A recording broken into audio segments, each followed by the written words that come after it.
Ladies and gentlemen, boys and girls, Minecrafters of all ages, welcome back to Forever Bedrock. We had done a short stream that was abruptly interrupted with IRL things. If you were there, you know. If not, be sure to follow me over on Twitch where you can check out all the streams and all the stuff that we got going on over there, because we've been doing a lot of stuff on stream lately. Always 7 p.m. Eastern time. Well, most of the time 7 p.m. Eastern time. Sundays are our dedicated stream day, but other days we have been trying to fit them in as well. And we had started this pumpkin farm and this melon farm, which, mind you, has been very, very lucrative. So this is kind of the design that I went with for this room. This is at the bottom, right above where we did our flower farm. And, well, our dye farms. um, it's a real simple design, but I think it works. And then if we come upstairs here, I've been very busy working on this. We have a lava farm, which is going to be very useful for a lot of things. But we also have a dripstone farm, which I've been using to get all this going. And most of these cauldrons have filled up. They fill up a lot quicker than I thought they would, which is great. And this is actually pumping out, with 5 of these things, actually pumps dripstone out at a pretty decent rate as well. In fact, if I wasn't trying to fill this up, we would have quite a bit, which is awesome. But then we come up here and we have our first super smelter on the server. Which we have being fueled by our lava buckets here. I believe I should be able to send that off, and it should still come back completely full, because I believe all of these furnaces and their corresponding hoppers are filled up. And yes, so let's I filled it up, basically priming the system. Let's go ahead and get our armor on. That glitch with the cursor just going wherever it wants. There it goes again. I basically primed the system, but let's go ahead and put this thing to work and get some nether bricks going. Which we can use for nether brick blocks and red nether bricks,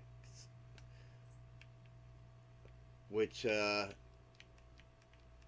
it could be useful. Oh, that bug! It's taking some getting used to. I tried not to overclick, and I still do though. Like it still gets me. Yeah, let's go ahead and get this primed up and get it sent on its way. And the way we have this set up, each furnace goes into we have 2 furnaces draining down into each hopper, or into each chest, all except for the very center one there. So now we have an empty shulker box, and I'm not sure, I mean, this minecart is traveling pretty fast. I'm not sure how much materials is actually dropping off with each run. So it looks like a little under a stack. So we could technically slow that down, maybe take out a few of the powered rails, and that wouldn't be such a bad idea. I don't have any regular rails on me at the moment though, so that's gonna have to hold off.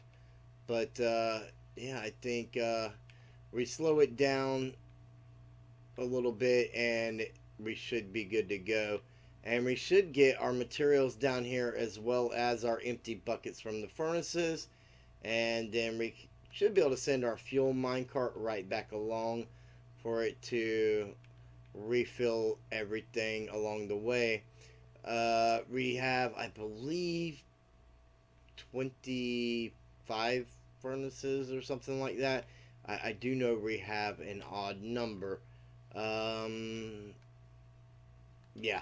So I don't think one of these is quite enough to refill it or whatever. But the cool thing about that is we can always grab our buckets, go right down to the lava farm right below, and we just fill these back up while we're waiting on stuff to smelt down, and get our mine hopper, our chest mine cart filled back up so that it's ready to run back through, and everything should be pretty good. I'm not sure why I have. Oh, that's right. In these corners, we actually have 3 furnaces feeding into the one chest, which is not a problem. We're using a hopper, uh, a chest minecart to fill these things up. So basically, that's all that's going to go in all of these at a time, anyways. Even once we get it slowed down and everything, it's going to have its delay, or um, it's gonna everything's gonna be spread out pretty well to where these chests aren't gonna fill up right away. So once we get our buckets refilled, we can just kind of refill that there. And I added the bamboo trap doors there just to help blend it in some, and that there as well. Unfortunately, the bamboo trap doors allow us to access the hopper minecart without a problem, but it does expose this block here.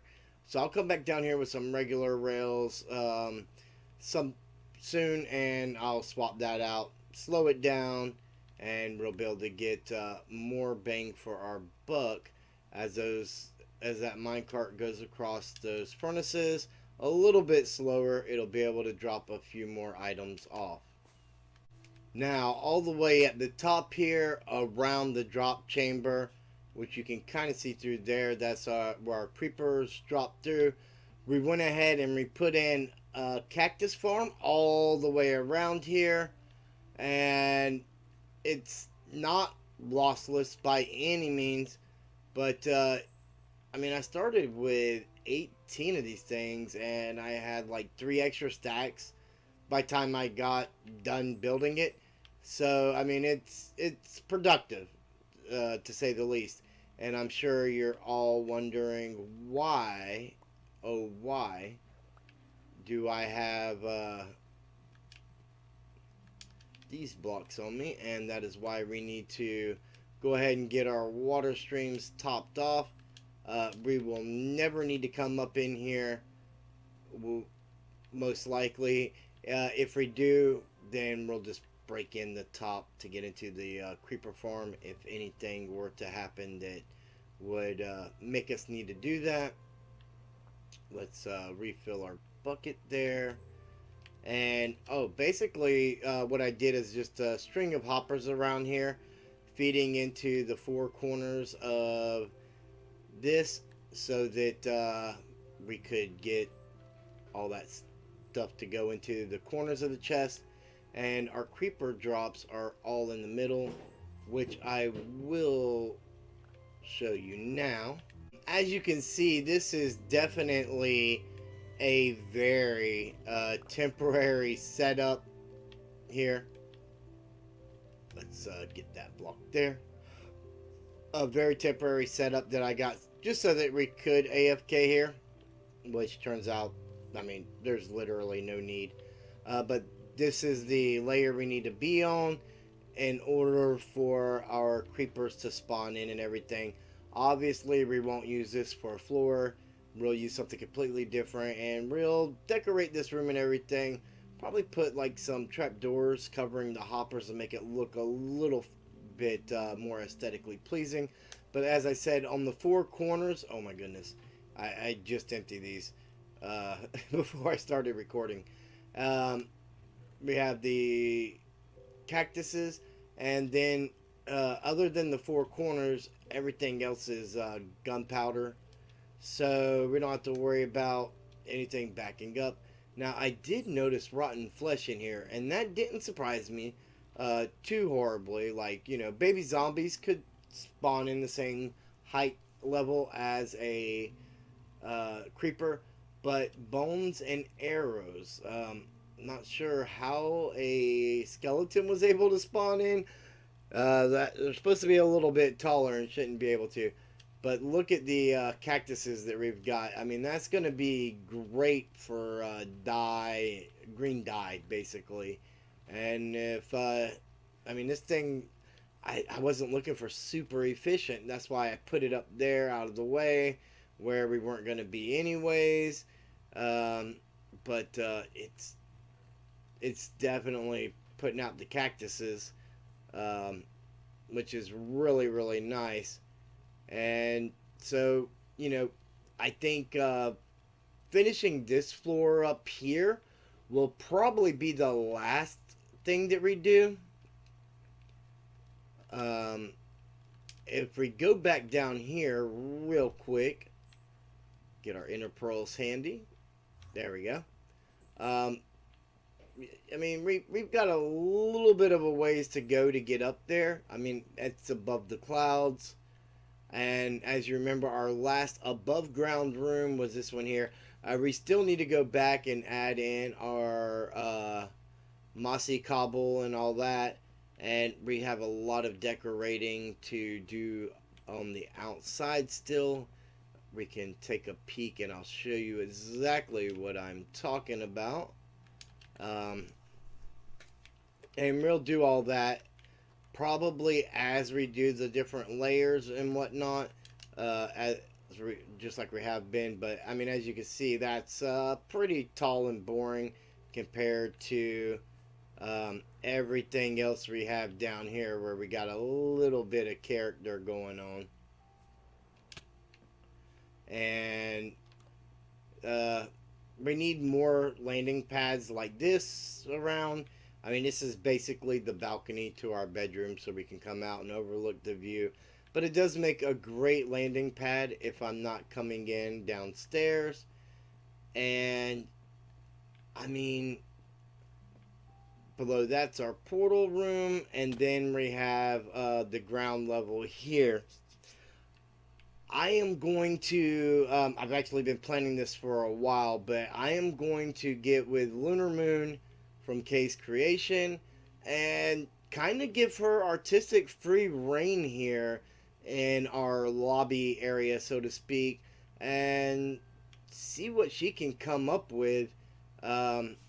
She does some amazing things, and it's a tight space, but I think it'd be if something she's interested in, it ought to be a pretty nice little chance to get a nice little collab in with those guys from Case Creation. The mother father duo, which I think that is complete. I think that is like the most awesome thing to be able to do something like that with your kid, and it was actually Lunar who had. Excuse me, my apologies, Judge Lunar, who had designed this when we did the, I believe it was the Warrior Challenge, and got awarded that. But we have a lot of work to do on the outside here. As you can see, even though we got our landing pad in for our balcony for our bedroom, nothing else is done in that area going around on the other sides. And there's a reason for that. We need to get up a little bit and then come down because we don't want our overhangs and everything just all blend in and be the same. We want everything to be unique and look good going up. We want to take this Dole Tower and give it a little bit of life, which you can kind of see here compared to that. But there's a lot more to be desired, obviously. Another thing, we still have Slow Ride out here. I'm not exactly sure what to do with him. I mean, we could possibly make an indoor stall somewhere, up on one of the floors, and maybe figure out a way to like launch him up and down safely, with some pistons and things like that. I would test it on some. I don't know. I would test it on some other animals first or something. But I think that would be a really cool idea if I can figure that out and be able to do something like that. He is so slow, which is why his name is Slow Ride. But you know, he's our horse. He's the one we have. Since our other one that we didn't even get to name had despawned or whatever. That water just kind of stood out back there. Caught me off guard. So let's that's all that we have done improvement wise on the base. I mean, it's quite a bit. We want to get this. I want to try and get the one chunk base done before 120 gets here, and I'm really trying to step on it with the time that I have. We took on the horror labyrinth, and that did take a little bit of chunk out of our time, but it's time to finish this thing up. We have officially been on the server for a little over a year, and we're still working on a one chunk base. I mean, even though we're working on the horror labyrinth, that's kind of sad. I expected a lot more progress at this point, and so let's get it done and get on to some bigger and better things. I'm just getting over here at the horror labyrinth, and I've been over at the one chunk base, so I haven't been here. And somebody has created this banner, which is pretty amazing. Uh, Definitely the work of somebody much, much more talented than I am. If you guys know where this come from or why it's here, be sure to let me know in the comments below. Otherwise, it may remain a mystery. I'm not a very good detective. But the reason why we are here is, as you all know, we did start work on digging out for, if I can jump. We did begin work on digging out for nightmare mode of the labyrinth, and let's kind of do that number. There we go. We did begin digging out for nightmare mode of the labyrinth.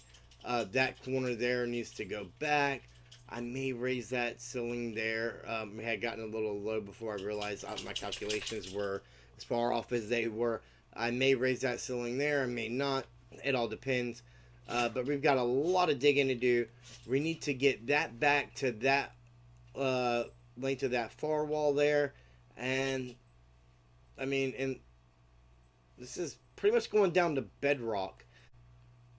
I have come up with so many things to add to nightmare mode that I hadn't even considered when I started this.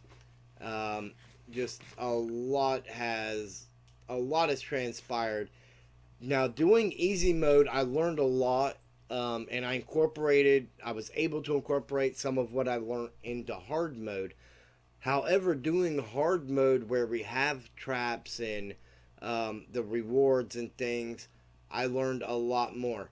And, there's been a little bit of time since hard mode's been done, so, we kind of had time to come up with some new ideas and stuff. And I think in order to make nightmare mode a little more appealing, not only are you going to be able to get the 3 basic points if you survive, along with whatever other points you find along the way, you can also use points that you find along the way, or if you're brave enough to bring any with you, I might have different things that you can buy in the shop to use. I'm not sure yet exactly the specifics on how it's going to work, but exclusive content in Nightmare mode that you can unlock to aid you even further along and make it a little bit easier to help you get more points and have more fun, or whatever the case may be, if you're after the adventure or whatever. So that opens up a whole new ball game compared to what this started out to be. And I want to thank Tango Tech for a lot of inspiration with what I got going on here. Even though I had no idea what Decked Out was prior to what he's doing now for Decked Out 2.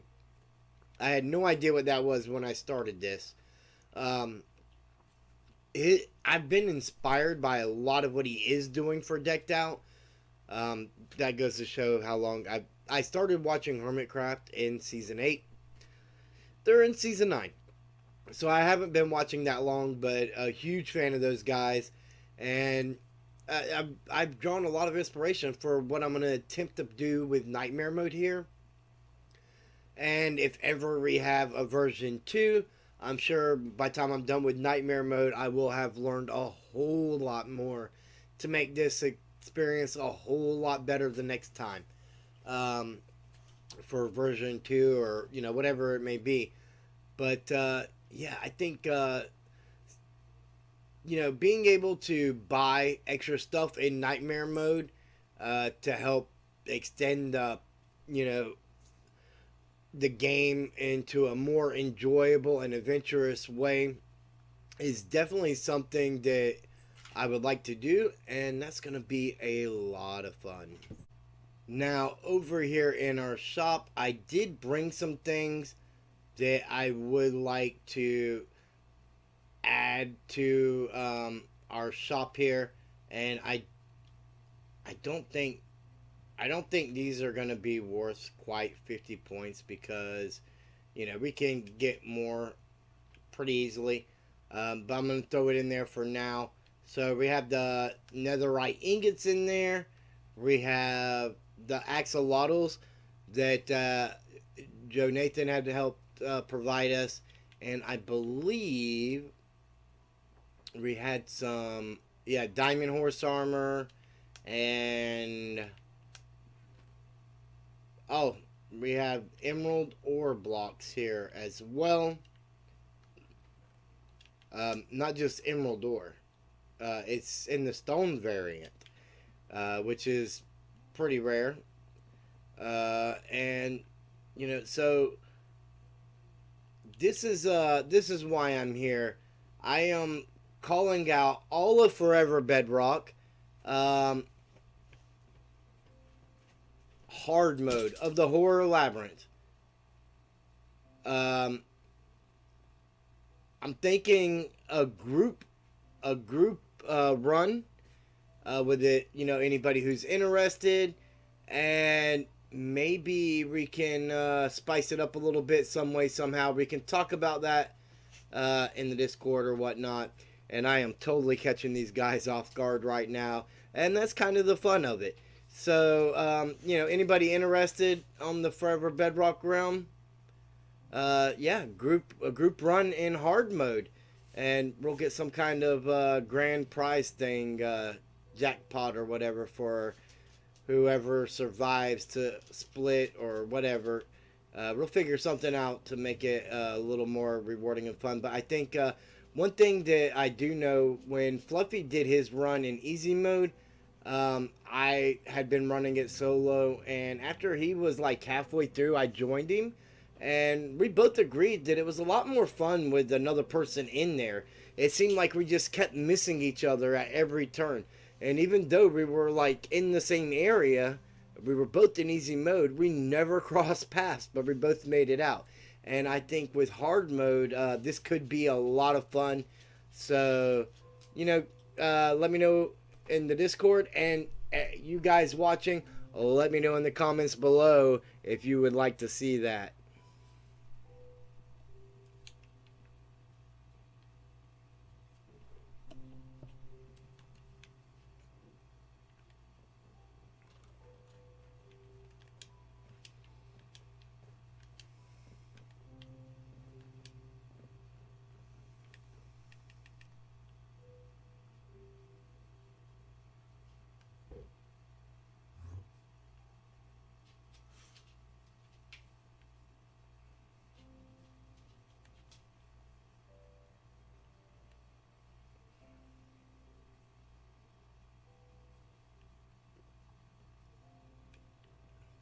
Now, one last thing, we have a lot of work to do out here, and I can see Endermen have been busy, uh, stealing our work. But this thing has claimed my life once already, and I have a grave there. I would like to get a grave over here for Freb because I do know it has claimed his life as well. Just a small little grave here along the walkway, like we talked about. And I'm still working on things to kind of bring this area to life and give it the vibe that we're going for. If you have any suggestions on that, be sure to let me know, and it would be much appreciated. And this is a little bit shorter of an episode for me, I know, but a lot of work did go into this episode, as you've seen what we had done at the base, several rooms and things like that right there. And I have an idea, like I know what I want, but I just kind of build everything on the fly. So, the designing and everything is kind of just done as I go.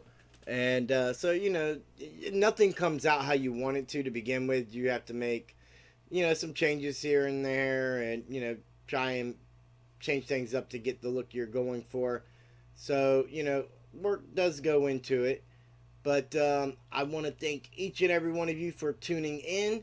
If you're not already, go ahead and hit that subscribe button and ring that bell so you don't miss out on future episodes for the Forever Bedrock or our single player world if you enjoy that. And don't forget to check out the other Forever Bedrock members.